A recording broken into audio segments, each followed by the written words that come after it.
Uno gulayan sa purok. Ayan, so i-evaluate kami ngayon ng kanilang gulayan sa purok. Ay, may tanglad.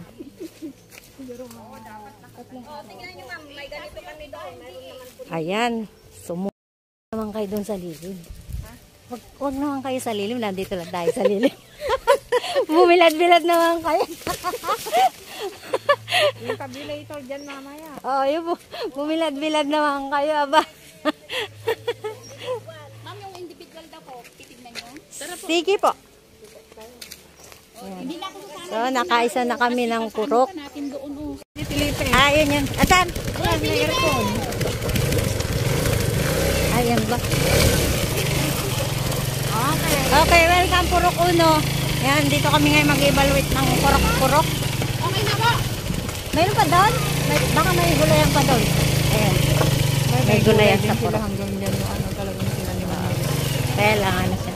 Kaya lang namamatay. Hi guys. Hello. Dito kami mag-evaluate kami ng gulayan pero nakasakay kami.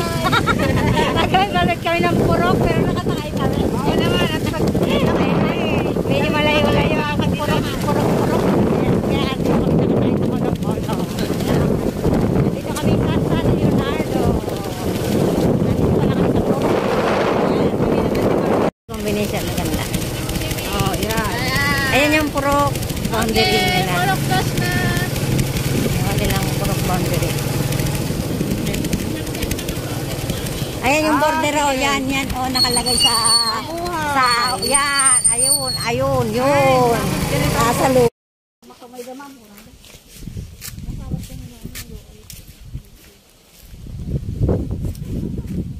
Agigi mul-mula mi ma'am. Di ko. Oh, matugo na yan dito dito. Alay labi dito pala ng tugtog yan. Dudua kami naman sa sige ma'am. Welcome to Purok 4. Ayan yung Purok 3. Ano yan? Diretso? Pag ganun na. Purok 4. May gulay. May gulay. May gabi. May gabi. Pero third na sila. O, di ba, mayroon ampalaya, may sitaw. O, mayroon upo. Marami silang tanim na gulay.